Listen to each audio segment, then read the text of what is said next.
So good morning. Welcome to this edition of Talking to the Void. Very apropos because no one's in the chat right now. It's perfect. It's just you and me, webcam. We're going to tell secrets. So I don't really have a concrete, well, I have a concrete topic, but not like a very granular topic for today. I will let that sit while I take a sip of coffee real quick. Oh, man. On a side note, one of my friends has been on a big, I don't want to say health kick because that sounds diminutive, but like been on a, doing a lot of research on, plastics, forever plastics, PFOS, BPAA, and all of that lovely stuff that's ingrained in our DNA now. And he was talking about like coffee makers being one of the really big offenders because, most of them are made of plastic. You dump the water into plastic, goes through plastic tubes.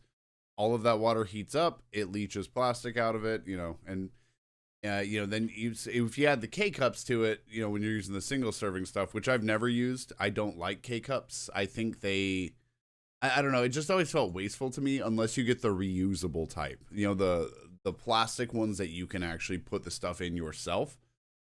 Those are okay. I'm fine with that. But I mean, you still get the problem of plastic leaching into your food, into your coffee, yada, yada, yada. And so one of my friends was talking about this recently and was talking about how like the best thing you can really do is get yourself a percolator. Just one of those little cheap campfire ones, little metal aluminum percolator. Cause they have silicone gaskets, which silicone, it's not perfect, but it's significantly less amount. There's a much less amount of plastics leaching out of that than there are of other types of plastic. But I mean, it's so anyway, I found one at Walmart for like $9 basically. Picked it up and I grind my own beans in the morning, and you just get it super thin, like just like sugar basically, granular like such. And you just put it in there and put it on the stove for 5 minutes. And it's great. It's like a fun little wake up little thing every day of like, oh, it's starting to bubble. It's like, this is my version of like British, oh, put the tea kettle on, dear. Like, there's company. I've never had a tea kettle. I've never done tea stuff. For the little while that Teavana was like brand synergized with Starbucks. I was trying to say Nvidia. wrong megacorp. But for a while they were like synergized with Starbucks, and so like I'd try like get a green tea or get one of their hibiscus, dragon fruit, pomegranate, mind blast banger, like whatever crazy synergy stuff they have, whatever. But I've always been just kind of like a coffee guy. I just take it straight up. I just like black coffee, and I like it cold because my teeth are sensitive. I had an issue with grinding my teeth when I was younger pretty badly.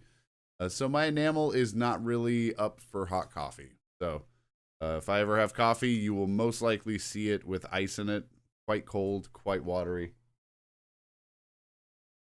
and quite delicious. But anyway, got off on a tangent there. I've tried to find some ways to reduce the amounts of like plastics that I'm storing food in, because I do a lot of meal prep things here, and how does this link to haunted houses? I don't know, but that's what I wanted to talk about today was haunted houses. But we got on this tangent first, so buckle up, buckaroo. I've been using mason jars to store a lot of stuff. For a while, I was getting doctor, you're getting in your mid-30s here, the doctor's going to start telling you like, hey, you got to start eating a little healthier. You got to start having a little fiber, watching those calories. Go on 30-minute walks, go on hikes, touch grass. All those good things. And so one of the things I started doing was eating a lot of beans. Like I've been adding a lot of black beans, chickpeas, garbanzo beans, chickpeas. Stop's getting a little grumpy. But I think the encoding lag is fixed. I believe we are free of the encoding lag problem because I have not seen the rate spike anymore. So I set the encoding to fast, which is a higher encoding rate, and then I also set the encoder amount to 25,000 for the bit rate. Pardon me, the bit rate I set to that, and that made my laptop particularly spicy. So I think we've got this situated.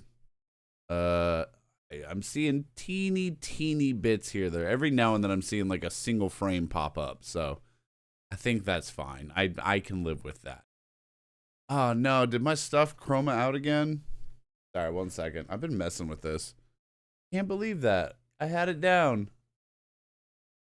Oh, that sucks. Oh well. Well, you're going to see these books are just kind of magically disappearing because they're catching some reflection from the green screen. This is just stuff I got to fix with reflections. So, really, is it just that light that's causing it? That's crazy. The bounce from that is strong enough. That's how great these film lights are. This thing is bouncing off the wall behind here and hitting that. And it's hitting it strong enough that it's creating bounce and green spill onto that. That's a good film light. That's a pretty strong light, if I say so myself. I could probably set it to spread. It doesn't matter. I'll deal with it later. Oh, hey, look, it's gone. I think the camera's just trying to correct to my really bright forehead, which I can fix, actually.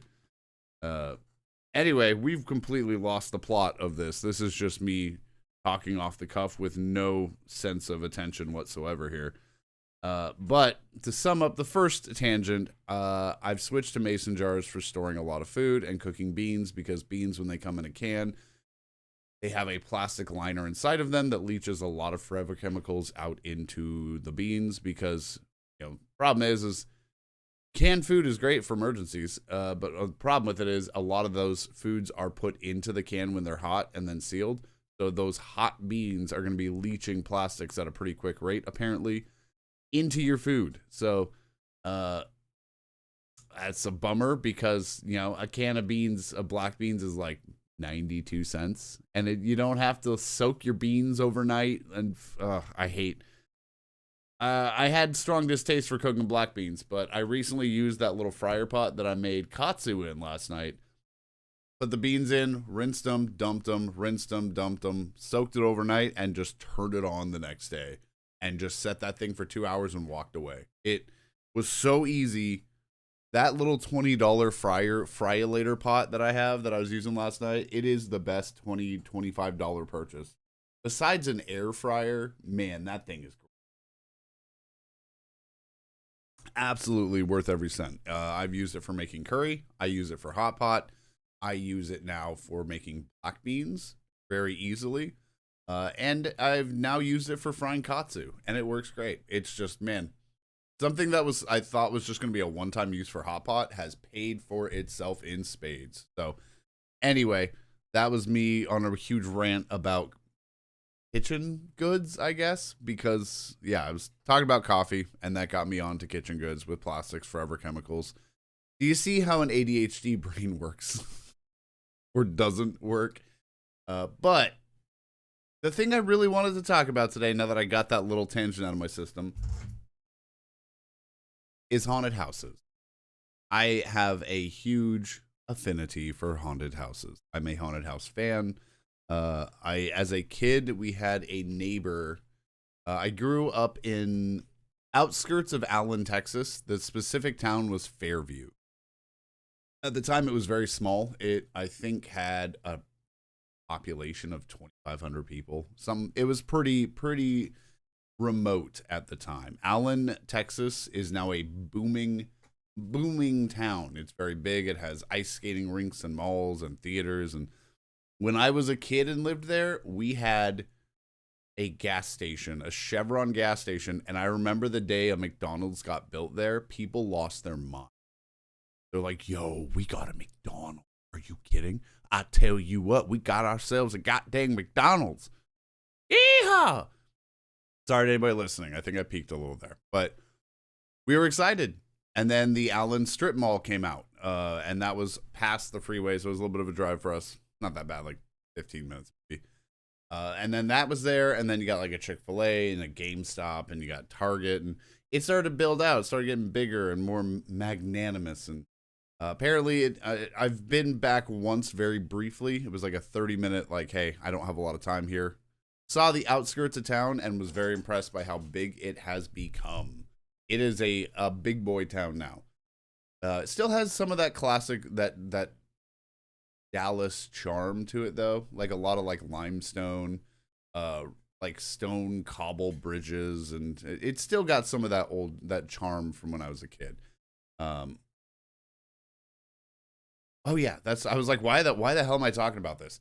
I remember now because when I lived in Allen as a kid, we're just gonna say Allen. It was Fairview, but doesn't matter. When I was living there as a kid, one of our neighbors right across the street from our cul-de-sac. So you'd go out the cul-de-sac, go across the main highway, and right there he owned like this big, deep stretch of property. And one year he just got an idea, like just got in his mind and would not let go that he wanted to build a haunted house. And so he, on that property, made a really big, like put it together in 2 weeks. Like, don't know how he did this, but built a big haunted house attraction. And originally it was called, I believe, Field of Screams. And this was in Allen, Texas. And it was pretty cool. We all went to the same church. And so he was like one of the, the leaders in like the groups of young kids. So like you'd have like the 12 to 14-year-old social activities, the 14 to 16-year-olds, like, they break them up by age groups. And so you'd have leaders that would like chaperone the groups, yada, yada, yada. He was one of those. And so he was always cool with us. Like he'd hook us up with shit. And so when we wanted to go to this haunted house, he just like, we're literally next door across the street. He would just be like, hey, I got 2 coming in. They don't have tickets. Just let them through. Hey, we got them coming through. On his little walkie-talkie. Dude was awesome. It was so cool. Even as a kid, like, I don't know why, I never really got scared in haunted houses. I always just thought they were really cool. Like, it was like, because I've worked in a haunted house before, back in Utah. We're going to kind of hop around here a little bit, but I worked at one, I believe I was 18 or 19. And it was the Haunted Forest in American Fork, Utah. I actually want to see if this place is still around. I really hope it is. It's a weird, working a haunted house is weird because they don't pay you anything. Like you make next to nothing. But it's a really unique experience. Fork, Utah. Oh, is it gone? Hold on. No. It's out of season. Hold on. Tell me this thing is still around, though. Oh, it's gotta be. This website. They got a full website. 2020. Okay, so they were open for the 2024 season. Yeah, they definitely gotta be. I wonder if Haunted Hollow is still around. They had two haunted houses. They had Haunted Forest, with a side attraction, the Psycho Manor, which I worked a little bit. I got to play the illustrious role of the Pooper Man, which was this whole room of like somebody barfing, like an animatronic that'd be throwing up in a toilet, like, oh, I don't feel so good, and like throwing up and then shitting out its ass. And I was like the hazmat containment guy, like giving him a shot and telling people, you got to get out of here. It's a containment zone. And I'd be sure to like fling poo water on them to gross them out. That was the one time I've worked a job where management came up to me saying someone specifically complained about me because I flung shit water on them in the haunted house. Like, I'm by the guy on animatronic that's puking and pooping, and I would always I had gloves on, like mad scientist gloves, and so I'd always kind of like put my hand down by like where he's just kind of like shitting, which it's just water, it's just brown water. Spoiler alert. And so I'd always kind of have a little scooped in my hand and be like, you guys got to get out of here. And I would like fling it at him, like flinging all this water shit on him. So people would be disgusted. And so like, I remember management came in and be like, so we got to complain about you. They were really mad because you flung water on them. And I was like, oh, yeah. And they're like, yeah, they thought it was shit. And I was like, all right, well, is that bad? And he's like, no, that's great, man. Keep it up. Keep doing it. Like, I just remember like as a teenager being like, oh shit, am I in trouble? And they're like, no, you pissed him off. That's great. Keep doing that. You're like building heat. That's great. Like they wanted people being like mad and disturbed. It was great. The job did not pay shit, but the people were super cool. Are we getting lag again? I really don't want to have to stop the stream. I really don't. I just need to turn my fans up. I'm just going to put you to max.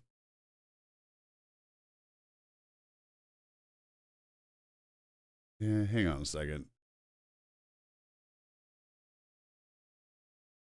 It's a 55%.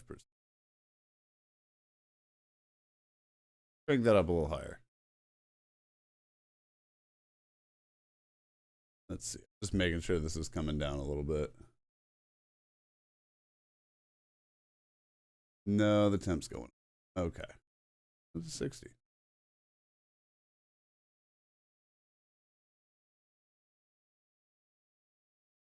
that going down? All right. I think we're holding. I think we're holding okay. We're holding down. We're holding down the fort. All right. So Field of Screams, which they've eventually had to change it, and I believe it changed to the name Terrain of Terror. I'm pretty sure he sold this business off to somebody else, and they took over and like set it up somewhere else in Texas, I think. But for a couple years there, we would get to go and they'd hook it up. Like, our parents wouldn't let us abuse it, so like, we weren't going every night, but like we'd go like maybe once or twice a season. And he'd let us just go through and loop it multiple times. Like we'd just come back up to him, and he's like, "Hey, just get back in line, man. Don't worry about it. We got you." So dude was always cool. Haunted Forest looks great. This is a place, actually, I completely forgot about this. I keep picking up my coffee. I'm going to take a swig real quick. Delicious. I forgot about this till now, and I'm glad we're talking about this today. This place is legitimately haunted. Like I'm one that's pretty big skeptic about paranormal. Like, I'm one, even as a teenager, like I always wanted to like find ways to talk to ghosts. Like, oh, there's ghost EMF meters, and if you get your camera and you hook it up to a VCR, this is back in like 2001. You hook it up to a VCR and film it at the TV, it'll make all these weird things that'll create an EMF field that'll let you see spirits in the TV. Like all that hokey bullshit from back in the day. So I was always one that's like, oh, I bet I want ghosts to be real, but I've never actually seen one myself. I was just a very anxious kid with a very hyperactive imagination, so I could always figure out how to just scare myself. I didn't need a movie to do that. And so, working at a haunted house was a really interesting thing, because this one, when we first started working at the Haunted Forest, which, can I switch cameras to actually show this? Maybe not.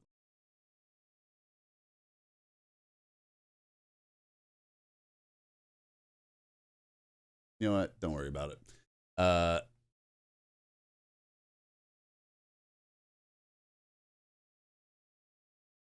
This? Actually, might be able to pop it up right here. Let me see. Boop, boop, boop. Sorry. Maybe. Hey. Hey. There you go. You can't see shit. Hold on. Let me bring this to the front. Oh, I replaced the wrong thing. Oh, that's such a bummer. I can fix it later. Crop that. Hang on a second. I'm gonna at least try and show where I used to work as a kid. Up, up, up, up. All right. There we go. Cool. I hope there's no audio going through this because I can't hear it. Okay. So this is the Haunted Forest. This is in American Fork, Utah. I'm going to scoot over a little bit so you can see it. The thing that's cool about this haunted house is it was just on this big, like, foresty, abandoned area. Per dime? Or I got no clue. But so the Haunted Forest was outdoors. It was in a forest. It was just cool because it was this natural like woods formation that they just carved a haunted house into. And there was like an actual, like you can see here, there was like a little manor front area. And so they would have like some indoor portions, but then that would end and it would lead back into this natural forest. And they would have it set up in a way that would just kind of naturally wind. It would kind of lead you where you needed to go, but it also didn't really have pointers. Like it just kind of had natural brush foliage. So like it never felt like you were being herded in a direction. And so there were moments where you kind of be like, oh, I'm not sure if this is the right way to go. Do we go this? Like, there was a little bit of like, I'm not sure if we're going the right way the whole time. So it was just confusing enough to where it was really cool. As a teenager, I loved this place, and it was such a good haunted attraction. And the videos look like they've really expanded on it. Like the whole front area's got a whole promenade now, at least from what I'm seeing here in the video. Like I remember the last year I went, they kind of made like an open promenade, like lobby area where you could kind of hang out, and they had like some mini games and things like that, and some people working the crowd a little bit. So it looks great. It looks like they're still around, and that makes me very happy. This place is legitimately haunted. Let me get back to that. So as somebody that was a skeptic, is still a skeptic, I've had a few odd experiences in my life. That are little moments that I can't really explain, but aren't also enough to like actually like make me a believer. This is proof that ghosts and demons are real. That being said, there are some freaky moments that happened in this. So there was one night when I was working in an area that they kind of called like the demon pit or something like that. It was this big like hokey Satan demon looking animatronic.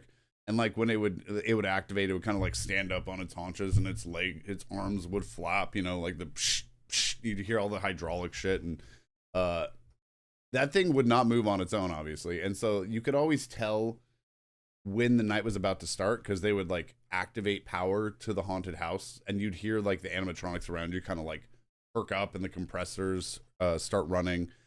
So there was one night I was working in this outdoor area at sunset, and it's a pretty open area. You can see some low brush, and like there's some trees around you. You know, people would walk around this like thick brush to come around the corner, and there's like this big chair, and there's a demon over here, and I'd be in this like, you know, hokey rubber demon mask thing in the corner, you know, like sometimes sitting on the chair, sometimes hiding to the side of it, and you just come out and just be like, hey, you know, Satan will kill you or whatever.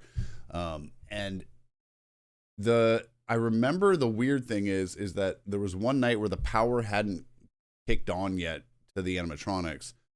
And I remember it's hard to explain this right, but the arms on this demon, they would just like hang like this basically. And so whenever it would stand up, they would just kind of like swing on this arm. Like it had a single axle going across the shoulder, so the arms would just kind of like rotate. It was a little hokey. But they would only move if the animatronic moved. And I remember there was one day where I was just there. It was sunset, and we're about 10 minutes from open. You know, you get to your spot a little early, get ready, you know, get in the mindset to we scare because we care. And I remember I heard something, and I'm facing away from that demon. I'm looking over by the chair, you know, coyly looking at my phone, because you're never supposed to have your phone out ever, not even have a phone in your pocket. We totally didn't. We never had phones in our pockets, not even once. And I remember I heard some rustling behind me, like something was running, and I heard a loud slap, and I turned around, and I see that like the demon's arms are like rocking back and forth by themselves. I was like, all right, that's weird. I know some of the managers will come around sometimes at night and like kind of fuck with you, like jokingly, like they'll kind of like try and scare you or like hide somewhere, because they'd always put out the mythos like, hey, this place is really haunted. And then some of them like enjoyed going around and kind of being practical jokers. Like it was nothing malicious. It was always just kind of joking around. At least how I'd always thought. And so at first I thought that was just one of them, like, you know, hiding behind the statue and moving the arms. And so I go over there and there's no one there, but then I hear something take off running, and it was running through the brush. And the brush is not very tall. And it was like moving all the brush and the grass by its like, it looked like nothing moving the grass. Like the grass was getting moved out of the way, like something was running through it, but nothing was there. I don't know how to better explain that, but it looked like there was somebody that was like 3 foot tall in an invisibility cloak running through grass. That's the best way I can describe it. I don't know how else to describe it better. That was a weird experience. Like that doesn't prove that ghosts are real or anything, but I did have one experience that like legitimately like kind of made me think like, do I want to come back tomorrow? I don't know. Like, so, oh, there we go. Coffee's starting to hit me. I'm waking up. I'm getting my energy here. So there was another night. It was probably halfway through the season, so we're probably halfway through October at this point. And there, oh man, is this dropping again? How bad am I? I don't understand why I'm dropping frames. Like, I just need to restart this. I really don't want to restart this. Is there anything else I can close? You know what? I'm going to close this window because I think this is putting strain on the system. So give me 1 second here. I'm going to just remove screen cap. Sorry, the video's gone. Sorry. I'm sorry. Sorry. Let me close this out. All right, this should hopefully minimize a few resources that could be stressing out the system. Nope, that made it worse. That made it worse. What? How does that even happen? I minimized resources. Your CPU usage went down. How are you still? God damn it. It's just one of those days with OBS. OBS is just going to be obstinate. Putting the OBS in obstinate today. That needs to be on a shirt. This thing is really running hot. I really need to. You know what? I'm gonna fight through this just for the talking to the void portion. So people listen to audio. Sorry about this. We're trying to fix things on the fly here, but I'll finish up this story. If the frames are dropping on the video, please accept my humblest apologies. I'm only one man. I'm doing my best. This will be fixed in the future. Me and OBS are gonna have a stern talk after. But anyway, we'll wrap this up. One of the nights I was working in this room that we kind of called just like the fog tunnel. Like it was just, it from the outside was super, super ghetto, but it was very clever. It was basically just this like very rudimentary based archway, and they just wrapped trash bags all over it. So when you go inside, and then inside they kind of like painted the insides of it, so it kind of looked like a stone cavern. Very cheap way to have a very basic effect. Like, it's really good. Like, hey, just put some trash bags or, you know, some really thick plastic sheeting over this, and then the inside will kind of like texture and paint it. Don't do that. So it's a good, easy, quick effect. You know, and these haunted houses, they're so expensive to run. Oh my God. Like, and you've got a 2-month window at best to recoup your money. So any place they come up with a cheap solution, I don't blame them, because like getting this thing up and running for the year, you're probably dropping $300,000-$400,000 and hoping to recoup that in a month and a half. It's a very tight window. So, I mean, as an adult, I understand why they don't pay people very much as performers, because you've got 45, 50 days at best to recoup the money you drop for the season. So it's very quick time turnaround. Anyway, the night I'm working in the fog tunnel, and to explain this a little bit better, the way it works inside is these people would walk down this hallway on the outside of the tunnel, like going around here, and then they would turn right and like open this trash bag doorway, basically. So I could always hear them when they're coming, because I'd hear them walking down the pathway. It's like a gravel path, which I don't know if they did intentionally, but that helped me have auditory cues of like, oh, hey, they're like 20 out. Get ready. And they would, you know, you could see them off in the distance about 30 feet away in that tunnel, like opening the door and looking through, and the lights right above me shining down on them. And then they have like, I think they're called French drains, like those corrugated tubing with holes in it that you put underground for like, you know, drainage. They would have those hooked up to fog machines running on the ground, so it would evenly like fog the room up like volumetrically. It was pretty clever. And so like every 5 minutes that would set off, and you'd hear the hiss of the fog machine and it started to spread. And so like I could see everything because I'm behind the light. They couldn't see me, which is weird, by the way, getting used to that, because you feel like you're in plain sight, but no one can see you. So at first you're just like, oh, I gotta hide. I gotta like be more obscure. No, nobody can see you. The light's right in their eyes. They will not see you till they are right here in my face. And I did get punched multiple times because of this. People would freak out and like deck me in the face. Most of the time it was like a quick slap, so it wasn't a big deal. That was usually funny. There was one where I kind of did take a sock to the face. That didn't feel great, but for the most part, not too bad. So one night I'm in here, a slower evening, working kind of, you know, not a busy, I think it was like a Tuesday night, not a busy night. Kind of chilling. I'm kind of on my phone a little bit. Not supposed to. I have my little Samsung Juke. If anybody remembers the Samsung Juke, That was a weird phone because it was a nightmare to text on, sort of, but the battery lasted for like 4 days. It was great. It was a tiny ass little phone. It didn't die. It didn't break. The camera was not great, but it was so small and it just worked. It was great. Honestly, I would love Samsung to bring back the Juke. Make a dumb phone of the Samsung Juke. The Samsung dumb Juke. I don't know. The Samsung Duke. There you go. Make the Duke.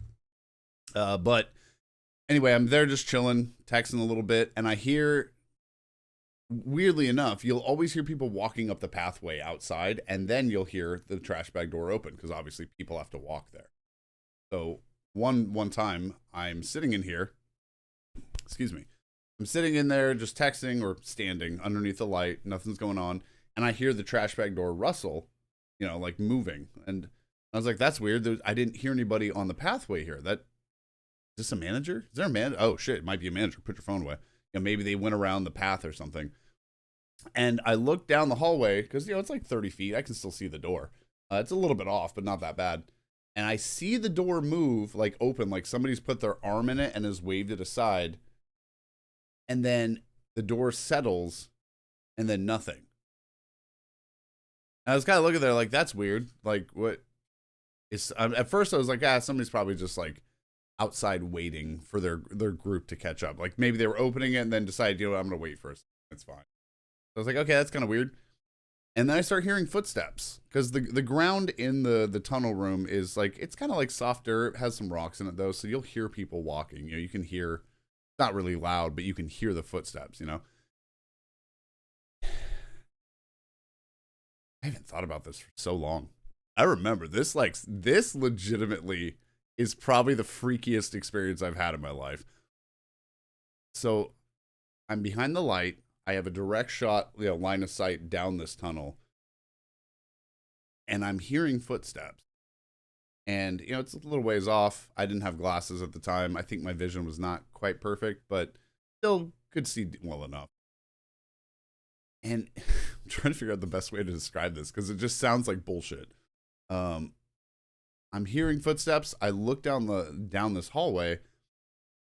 This is no good way to explain this. There are just footsteps being made in the ground, like out of nothing. Like I don't know how to make this sound believable. Sorry, it's just what it was. There are footprints in the ground appearing out of fucking nowhere. And like the part that's crazy too is then the side of the wall, which is just trash bags, is like rustling, like someone's running their hand across it. You know how like you see like in Nightmare on Elm Street, Freddy Krueger will like run his claws like on the side.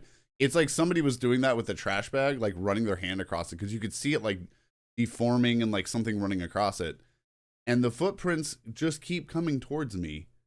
I know this sounds like bullshit, but I don't know how to convince you. Sorry. They just keep coming towards me. And there were dudes in the room behind me. It was like the Jason room where like it was like a blacklight room with all these Jason masks, and some were just hanging from the ceiling, and some were actual people like in a full like black suit with like a mask on. So they would sometimes move and sometimes they wouldn't. So I was chill with the guys over there, and we kind of like pop back and forth when it was slow to kind of just talk and hang out. And I'm in this room like watching these footprints get closer. Did this lock? Stop. Sorry, 1 second. I don't know why the browser just decided to lock.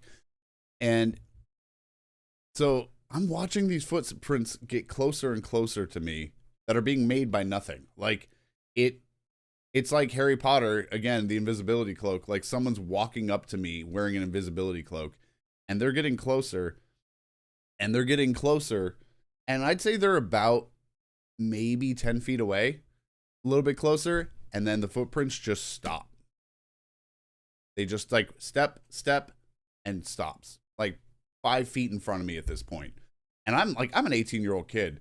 I am like losing my gourd, like trying not to freak out because in my mind, I'm like, I'm being paid for this. If I leave my position, I don't get paid. I'm being paid for this. I'm being paid for this. I'm being paid for this. Like, and you know, as an 18-year-old kid who has no money, yeah, you're getting paid $25 a night, which is not much. Like it basically came down to like $5 an hour. But it's like, hey, I got no money, so I need this money. So I'm like, I'm not leaving. I'm not leaving. You leave, ghost. I'm getting paid for this shit. And so like I just dug my heels in there, like between fear and stubbornness. I was like, I'm terrified, but I'm not leaving. I need that money. Fuck you, ghost. I'm not leaving. You leave. And the footprints just stopped right there, and nothing else happened. It was like we had like a ghost standoff for like a minute, where I was just staring there like, "Are you gonna do something? You gonna do something? Like what are we doing here? Like, you done? Are we done? That's it? Are we good? Like what is the end game here? What's going on?" And that was it. Like, I remember like after about a minute and a half, I don't remember the guys' names that were in the other room. I'll just say like Kevin and Jeffrey or something. I was just like, "Hey, yo, Kevin. Hey, Kevin. Yo, you gotta get in here." Like, I'm just like not moving. I'm like, "Please come in here. Can you come in here, please? Just for a second. No one's coming in. We're good. Just come in here, please. I need an adult." I need like freaking out. And I'm telling them, and they see the footprints, like this direct line of footprints coming towards me. And it's like, to this day, like I've got goosebumps right now talking about it, because I haven't thought about this in like 15 years. To this day, I can't explain that. Somebody explain that for me. Somebody explain how that happened. I don't know. Craziest. That is the craziest paranormal experience I've ever had. That place is, I think they'll still hype it up that it's like, oh, it's actually legitimately haunted. Let me actually, hold on. Let me see if there's legends. Hold on. About the forest. Okay, so they have a legend here. Let me see if they have anything new. Wow, one of the largest haunted attractions in the U.S. with over 1 million square feet of pure adrenaline. I'm so excited this place is still here. And they still have the Haunted Hollow. That's awesome. Haunted Hollow is a smaller one that I never got out to, but I saw a lot of photos and video of it, and it looked really cool. Is there anything else?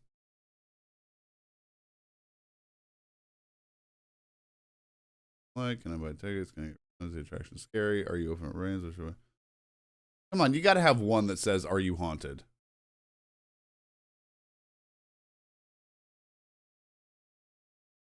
Really don't. That's crazy. They used to hype that up all the time, that it's like legitimately haunted. That's too bad. But anyway, yeah, I'm surprised they don't have anything on their website about that. Anything on their Instagram?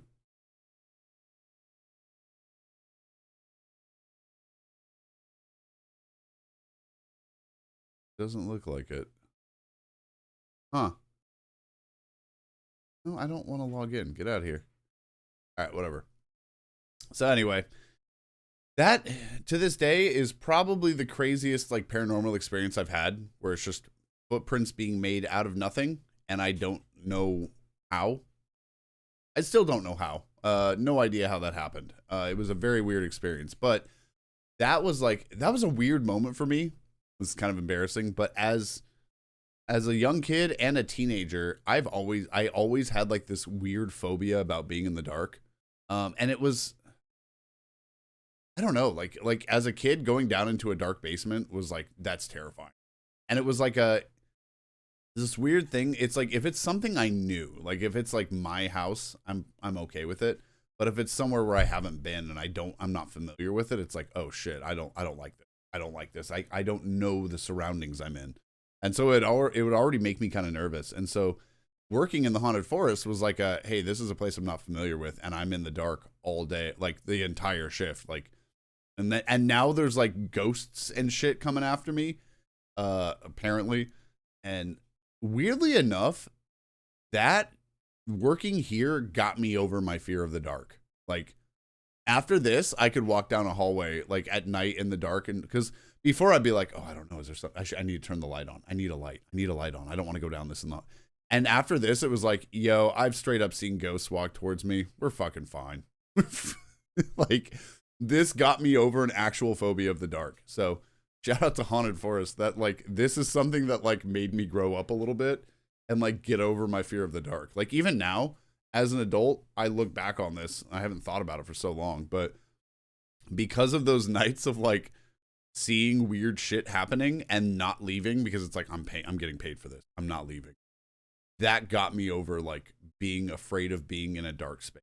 I don't know. It's anyway, that's a positive, I guess. But I've always loved haunted houses. I wanted to build a haunted house when I was younger, and unfortunately, it just never happened. It's one of those that's still like one of those moments you look back on like I'm still salty over. Like I'd put a lot of work into like getting friends in high school that like even friends that were willing to like throw in $5-10 to like help build this thing. I got friends that were artists that were helping to like come up with concepts for like small little rooms and like give tips and tricks on painting, and like I'd gotten quotes on like little, small amounts of lumber so I could build, small things. And definitely looking back on it, like it was an overambitious idea, but it was one of those moments where like without like sounding too whiny here, it was one where like me and my parents butted heads a lot. There was a lot of friction there. And this was one where they just like dug their heels in, like, nope, nothing whatsoever. You're never building this. This is not happening. You're going to be a good boy and go on a Mormon mission, which never happened, thankfully. But this is one of those I still look back on that's like, could have built a fucking haunted house. Could have done it just one Halloween, just once. Could have done it. So this is one of those that like one day I'm gonna fix. I'm gonna right that wrong one day. One day I'm gonna build a haunted house. And even this set here, this is kind of like a weird, therapy is not the right word, but it's like a weird like cutting my teeth and teaching myself something I wanted to do for a long time.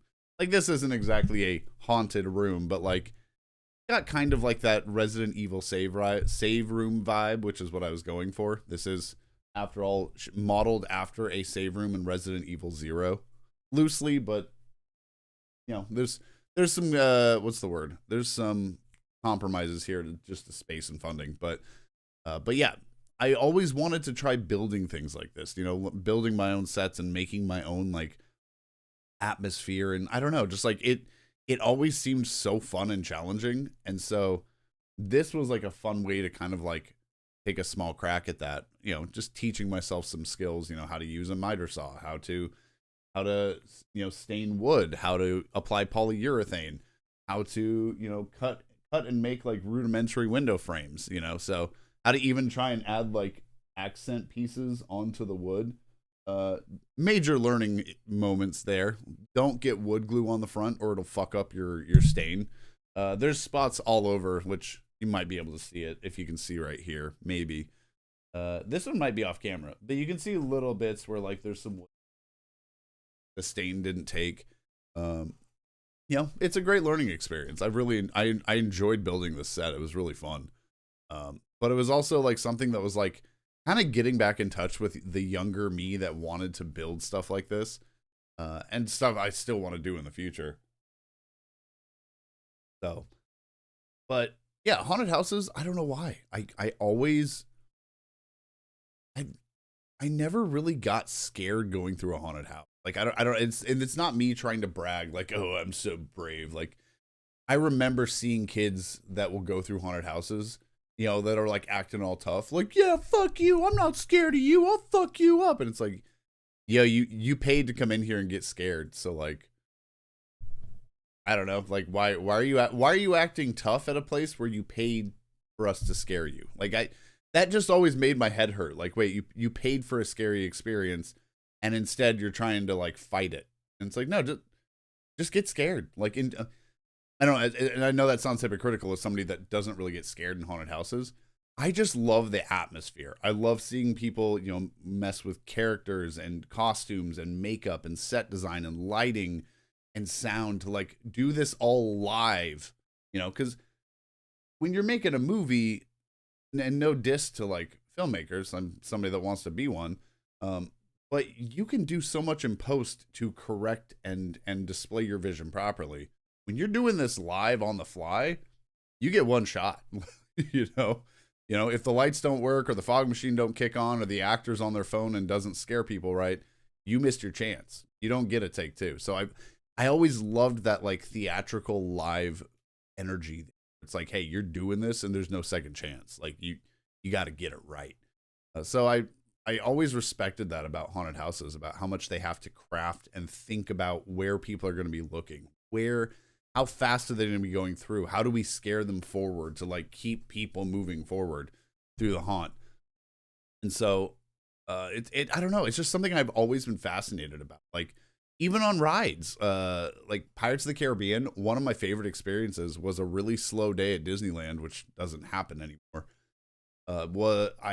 I went by myself. I was in college at the time, and I was working on one of my final projects, and I was so stressed between work and college and filming this project, which is like a full-time job as well, that I just hit this week where we finished filming, and I was just so mentally done over everything because I would go to work at Costco, and then I would go to school, and then I would film after class, and then I would edit right after filming in the lab at school. And I would fall asleep in there sometimes where I would just like, so I'd basically be gone from like 8 in the morning to like 10 or 11 at night for days on end. And so I was just so exhausted that after filming, I just was like, you know what? Goodbye, everybody. I am driving to California because I was in Arizona. It's a 7-hour drive. And I just went to Disneyland for 2 days. I was like, I'm done. I'm leaving. Goodbye. Got the cheapest hotel I could find in Buena Park. And it was a Tuesday. No one was there. It was so great. And I remember like going on the Haunted Mansion and I was there by myself. Like, but anyway, which was an amazing experience, by the way. If you ever get a chance to get to the Haunted Mansion, like first thing in the morning when no one's there, get on as quick as you can, because going through the stretching room when there's like very few people, going through the hallway down below, like where you're entering the foyer and everything, when you're by yourself, like not a soul in there, it's actually kind of spooky. It's actually kind of cool. And then at the end, when you have like the hitchhiking ghost that'll follow you, you know, the ghost will follow you home, all that. When all the other cars are empty, if you look back at the reflections, it looks so much more convincing that there's actually a ghost in there when no one else is. It actually, like in the mirror, it's like I had to like do a double take. Like, wait, are there actually ghosts? Holy shit. What the? So cool experience. But the best one I had was just writing Pirates of the Caribbean. I was by myself and they just gave me the back row. Like, just have it. Sit in the back. Nobody else is with you. And I would just sit there like with my leg up on the seat and I would watch. I decided like, I'm going to ride this ride backward. And I just watched it backwards, like just kind of sat looking backwards and saw all the lighting displays, all the different lights that are shining forward to like show where you're looking or where you should be looking.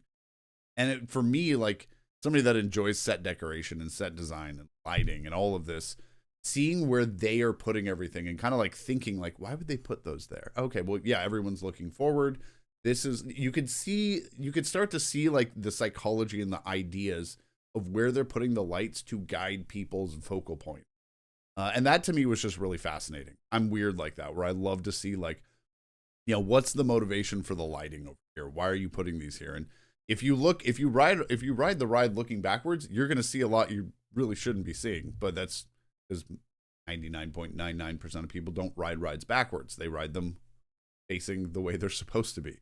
But that was such a cool experience, just kind of like seeing it from a different light of, oh, this is not the way they want me looking, and nobody looks this way, so they don't really try to hide things much. But anyway, just a cool experience that I personally enjoyed. But yeah, you know, I've wanted to figure out, I don't know, for a while, like even building this set, I was kind of like, man, maybe I could like try and get some work doing carpentry work, building some other haunted houses. Like, I'm definitely still an amateur. I got a lot to learn. Like, I got a lot of flaws.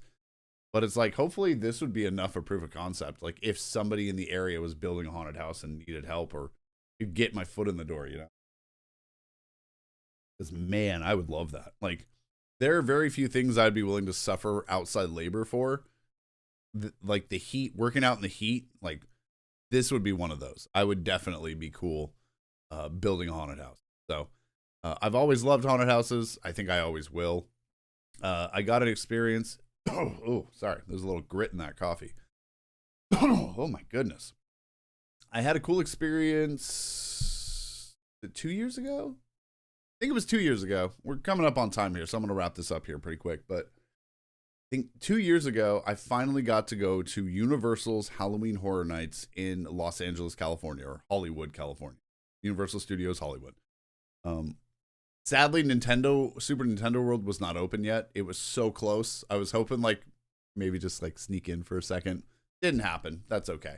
But I'd never been to Halloween Horror Nights before. I'd heard it's amazing. I've seen footage of it all the time. You know, you got people like, what was it called? SoCal, not SoCal Attractions. Oh my gosh, Theme Park Obsession. You got Five Fires that are out there like live streaming during Halloween Horror Nights.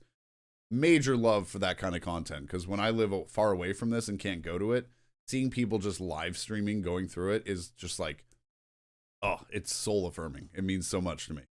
But I finally got to go this last year. Went by myself, just did an overnight flight, got up at like 3 a.m, flew out, got there. I was so exhausted. I went to a comedy show the night before that was supposed to be done by like 10. And, you know, typical fashion, the show didn't end till like midnight. And it was a great show. But then I had to get home, hour drive, had to get up at 3 a.m. for the airport. So I got to bed at 2, got up at 3:30 basically, got to the airport, got to California by like 7:30, got my rental car by 8:30, and then went down to like Little Tokyo for a little bit because I've never checked it out. And after that, I still had like 2 hours to kill. So I just went to the parking structure at Universal and I just fell asleep in my car for 2 hours, or the rental. But got into the park, got in there a little bit early because, you know, I had a pass that I think opened up at 2 p.m. So I had like 4 hours before Halloween Horror Nights would start, maybe 5 hours. Went through a couple of attractions, couple of the rides, and then everything shut down between, and you have to like kind of make your way to like the holding area. Because I had like what's called the Stay and Scream Pass, I think it's called, where, you know, you can get in the park and you don't have to leave when the park closes. You just kind of have to go to this holding area, but you get first cut or first dib, you know, into the park. See, that Stay and Scream is like a 30-minute advantage that can make or break your night. And I was looking around, it's super crowded. And so I was kind of like trying to get a game plan. Like, okay, I'm up here. These haunted houses are over there. These are back here. These are over here. I want to hit La Llorona. I want to hit Universal Monsters Unleashed, I think it was called. And Scarecrow the Reaping, I think it was called. And I was like, these are all over the place. So I've got to make a battle plan. And so I was kind of just like thinking, like looking off into the distance, just kind of thinking and like calculating a little bit. And this random dude, sorry, there's still coffee in my mouth. Yikes. What happened? Anyway, this random employee came up to me and he's like, you look kind of lost and confused. Can I help you? And I was like, hey, sorry, man, I'm running a little low on sleep here. And I'm just kind of like making a battle plan for tonight. Cause I was like, I don't have the RIP pass or any express passes. And I was like, it's my first time here. Just kind of making a battle plan. Sorry about that. And he's like, no, you're good. Like, we started talking a little bit and I told him, you know, I love old horror movies and like these, I'm excited to check out some of the not so pop culture brand IPs, you know, cause they have like, you know, the Horrors of Bloomhouse, you know, like, I'm trying to remember what it was called. It was Freaky Friday and Black Phone. It was a combination of the two. And it was okay. It wasn't my favorite, but it was fine. But I wasn't most excited about that. I was excited about like La Llorona, and Universal, you know, Monsters Unleashed, like some of the more older IPs that are a little more prestigious. And it was cool talking with him.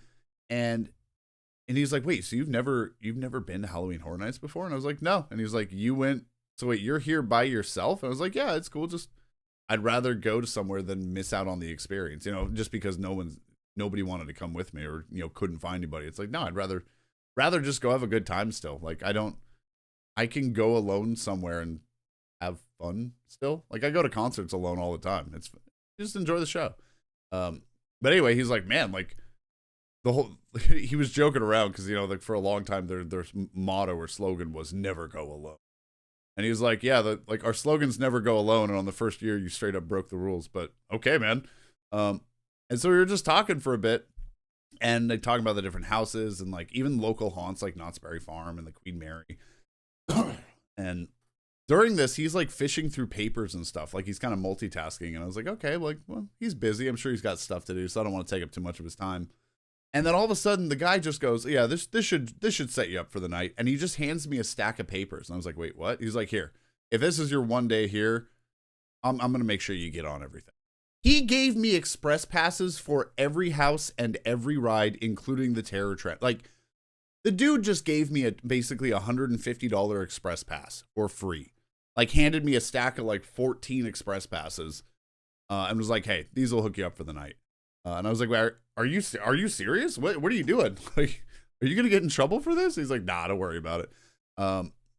So shout out. I'm pretty sure his name was Shane. Shout out to Shane. Like, I hope that's not a bad thing. I hope that's not a bad thing to say out loud. I don't think it was. But Shane, you hooked it up. That night was unforgettable.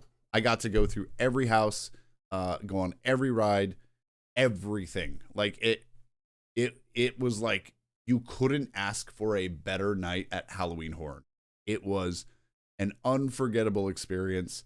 I didn't bring my digital camera to that one because I knew it was going to be busy and I didn't want to deal with, like, I know that park is like escalator palooza. There's escalators everywhere to get to the lower lot, to the mid lot, to the upper lot, back to the middle lot, back down over the parking. Like, I knew, like, if I want to bring my camera anywhere, I'm going to have to lug it all the way back to lockers and go all the way down the escalator. Like, I just didn't want to deal with it at that park. Kind of wish I had, because there were some really cool spots to get photos. So I'd love to go back in the future. Basic pass, like, I don't have to get in all the stuff. I would love to get photos in that park in the future. But either way, that was another amazing, unforgettable experience. Scarecrow the Reaping. I'm pretty sure that's what it's called. The Reaping. Hold on. I'm gonna make sure, because I don't want to be spouting off misinformation here.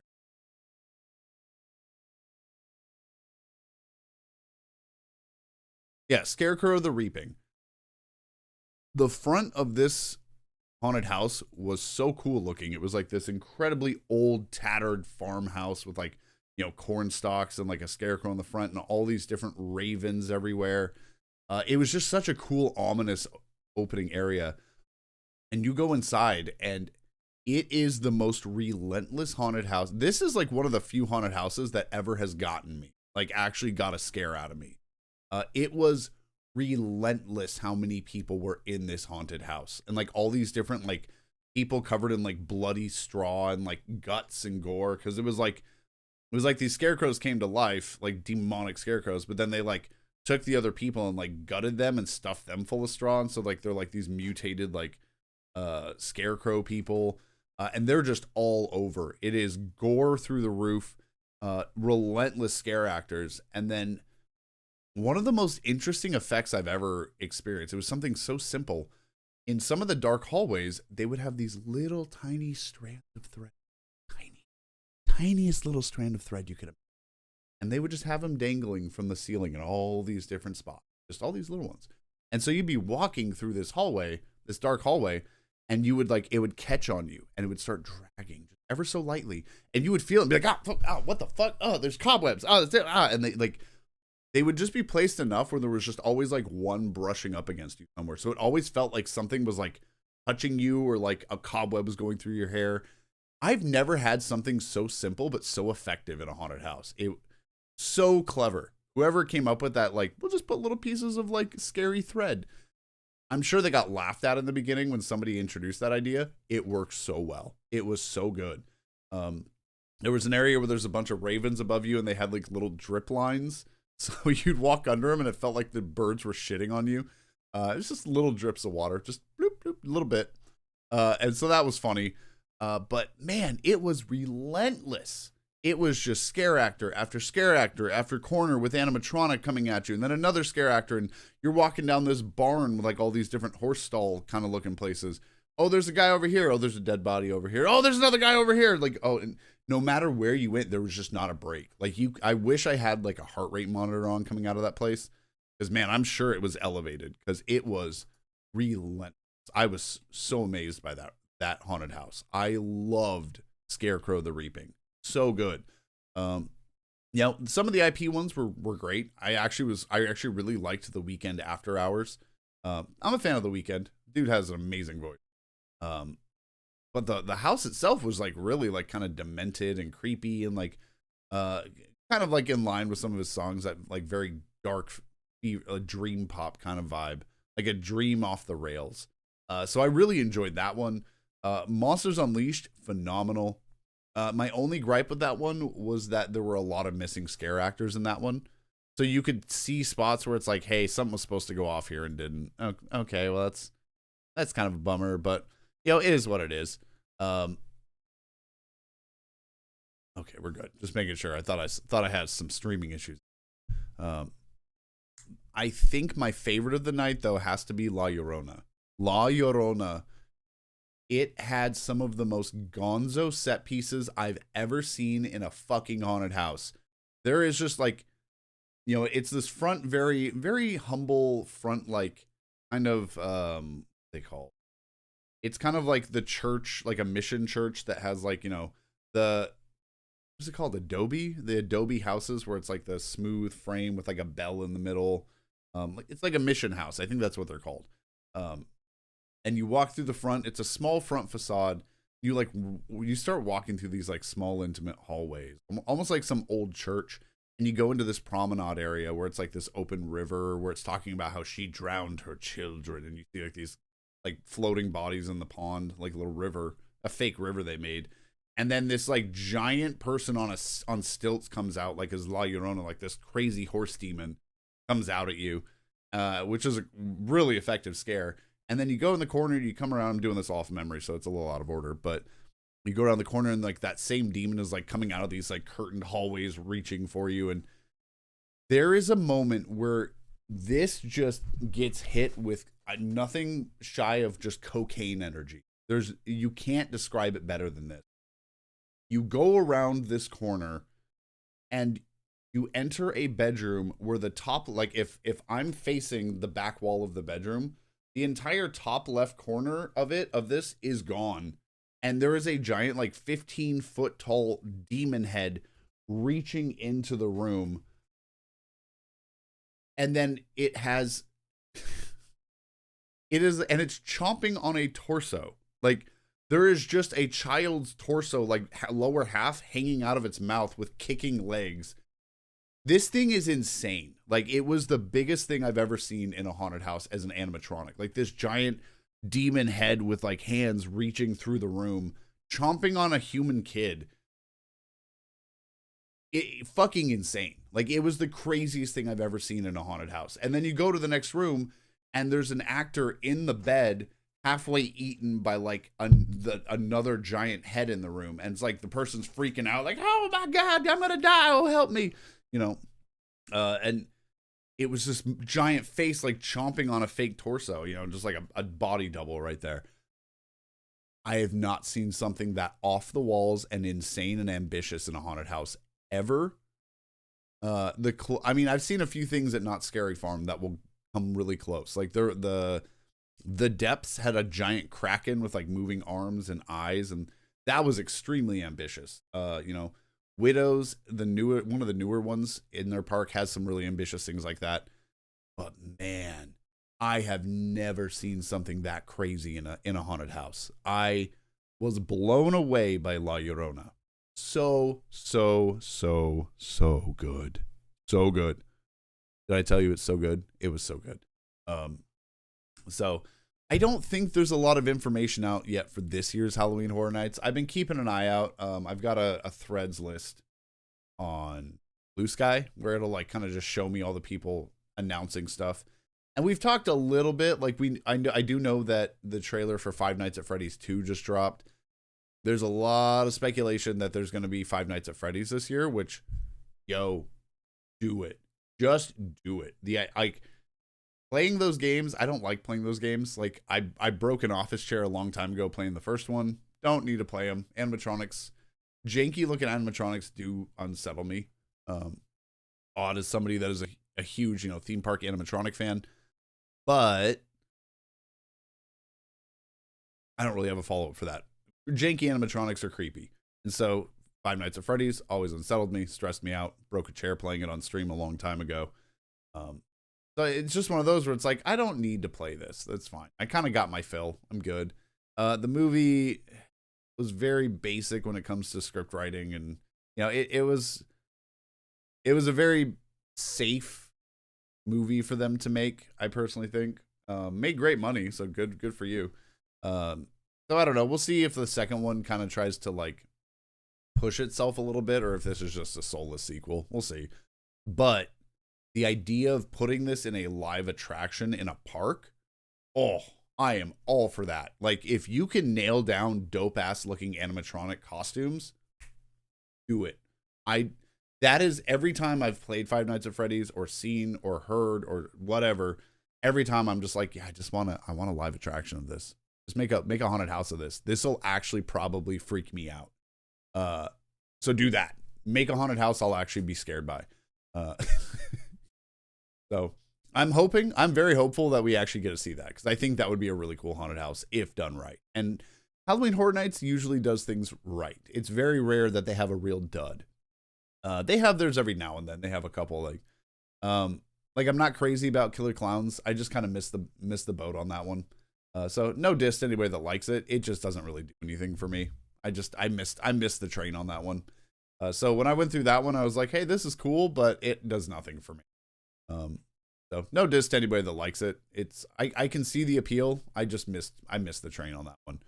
But either way, I don't know. I just want to talk about haunted houses. I haven't been able to talk about it for a bit because we're in the dry spell slow season right now, where it's just, all right, we're waiting till like June or July at best.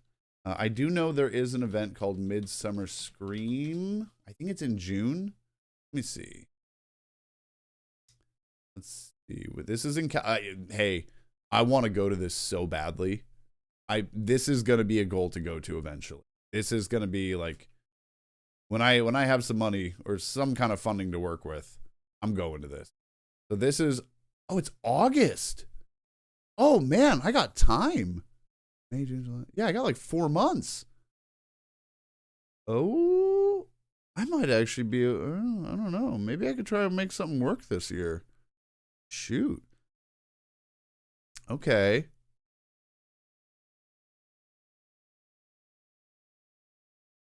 What do we got? Yo, Joe Bob Riggs is going to be at this, and Darcy the Mail Girl. David Howard Thornton is going to be there. And the cat lady. Okay. Barry Bostwick, Rocky Horror Picture. No kidding. This is going to be popping off. Oh my gosh. Wait, Daniel Kuntz is going to be there from Halloween Town 2? What? Okay, that's actually pretty awesome. Yeah, I may have to find a way to make this work. I don't know. We'll have to see. I would love to go to this. If not going to it, I will definitely be making some content of this, like watching some kind of stream, or just being a vulture and eating up whatever I can of this, because man, this is a cool event. Like, if you haven't heard of Midsummer Scream before, it's basically a summer Halloween haunted house horror event where all the companies like Knott's, Six Flags, Queen Mary, I think it's called Queen Mary 2 or whatever, and Not Scary, I think I said Not Scary Farm already, and Universal will all do like keynote presentations talking about their haunted houses. They're going to talk about, the new things they're doing this year, talking about, I don't know, like each one just kind of shoots their shot. Here's what we got. And then some of them will actually have mini haunted attractions that you can walk through to get a taste of what's to come for the year. So this event is awesome. This showed up like right when E3 died, which used to be like my summer religious tradition of I will not work these days and just watch E3 for 3 days. So this has kind of helped fill the void of E3 being gone. Rest in peace, E3. So I am very excited for this to happen. Man, August, I didn't think I had time to try and make something work, but I don't know. We'll see. I'm going to have to think about this. I'm going to have to do some scheming here. So either way, keep an eye out for that. Midsummer Scream, awesome event. I cannot wait for this year. So anyway, I'm going to wrap this up because I'm going a little bit long here. But thank you for tuning in and checking out this episode. I believe this is episode 3 of Talking to the Void.